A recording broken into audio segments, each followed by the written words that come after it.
बाप और बेटे और रूह कुदुस के नाम से आमीन। आज हम मुकद्दस यूहन्ना की अंजील उसका 6 बाब और उसकी आयात 54 ता 56 पर ध्यान ज्ञान करेंगे। और आज हम एक मुकद्दस खौफ इसके बारे में सुनेंगे। मगर यीशु ने उनसे कहा कि मैं तुमसे सच सच कहता हूं कि अगर तुम इब्ने इंसान का गोश्त ना खाओ और उसका खून ना पियो तो तुम में जिंदगी नहीं होगी।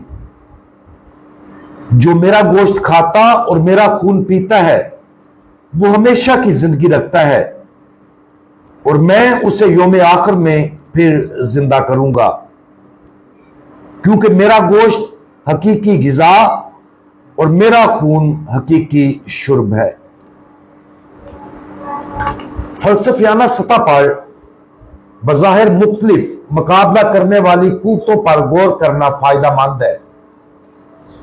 अच्छाई बुराई के बरक्स दिखाई देती है, अंधेरे के बरक्स रोशनी, सर्दी के बरक्स गर्मी और जिंदगी मौत के बरक्स है। लेकिन क्या वो वाकया ही मुसाबकती कुव्वतें होने के मानों में मुखालिफ हैं? अगर ध्यान से गौर किया जाए तो यह बात वाज़ेह हो जाती है कि अच्छाई और बुराई, रोशनी और तारीकी, गर्मी और सर्दी और जिंदगी और मौत दरअसल मुकाबला करने वाली कुव्वतें नहीं हैं, बल्कि बुराई सिर्फ खैर का ना होना, अंधेरा रोशनी का ना होना, सर्दी गर्मी का ना होना और मौत जिंदगी का ज़िया है। और अगरचे ये फलसफियाना इम्तियाज कुछ लोगों के लिए दिलचस्प और दूसरों को उलझा देने वाला ना लगे, लेकिन यह आज की अंजील मुकद्दस की रोशनी में गौर करने के लिए एक मददगार सच्चाई है। आज की अंजील मुकद्दस हमें सिखाती है कि जो कोई इब्ने इंसान का गोश्त खाने और उसका खून पीने में नाकाम रहता है उसका नतीजा मौत है। मौत जिंदगी का नुकसान है और यूखरिस्त जिंदगी का जरिया है। खुदावंद यीशु मसीह कहते हैं कि अगर हम उसका गोश्त खाने और उसका खून पीने में नाकाम रहते हैं तो हमारे अंदर जिंदगी नहीं है। खुदावंद यीशु मसीह की ये जुर्रतमंदाना तालीम हमें मुकद्दस तरीन यूखरिस्त के बारे अपने नुक्ते नजर पर ठहर कर जांचने का बायस बनती है।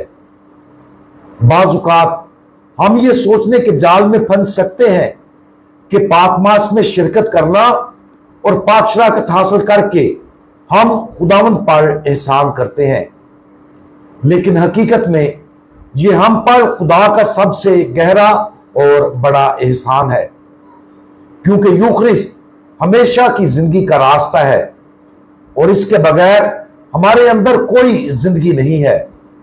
अगर हम पाक शराकत हासिल नहीं करते तो हमारी रूहें मर जाती हैं, क्योंकि हम खुदा की मौजूदगी को खो देते हैं।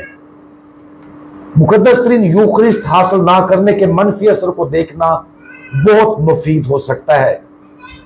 बाज़ औक़ात हमें अपने ईमाल के नताज पर गौर करने की जरूरत होती है, जो हमें ज्यादा वफादारी की तरफ रागब करने का एक तरीका है।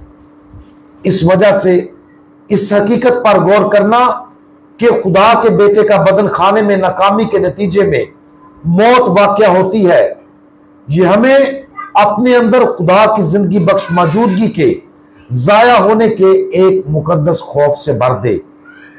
यह मुकद्दस खौफ खुदा की तरफ से एक हकीकी तोहफा है और दरहकीकत रूह कुदुस के 7 तोहफों में से एक है। आज मुकद्दस तरीन पाक यूखरिस्त की तरफ हम अपने अंदरूनी रवैये पर गौर करें। क्या हम पाक मास में शिरकत करके खुदावंद पर एहसान करते हैं, या क्या हम उसे हमेशा की जिंदगी देने वाला जरिया समझकर हासिल करते हैं? इस पर गौर करें कि यह कीमती तोहफा वाकया ही कितना अहम है और हम इस मुकद्दस तरीन तोहफे को एक ईमानदार वफादार और अकीदतमंद के तौर पर हासिल करें। हमारे यूखरिस्ती खुदावंद आपका गोश्त और खून उन तमाम लोगों के लिए जो आपको ईमान के साथ कबूल करते हैं हमेशा की जिंदगी का जरिया है। प्यारे खुदावंद, मुकद्दस तरीन यूखरिस्त के इस सबसे कीमती तोहफे के लिए हम आपका शुक्रिया अदा करते हैं और हम दुआ मांगते हैं कि हमारे अंदर उसे हासिल करने की हमेशा भूख और प्यास रहे। खुदावंद यीशु मसीह, हमारा भरोसा आप पर है। आमीन।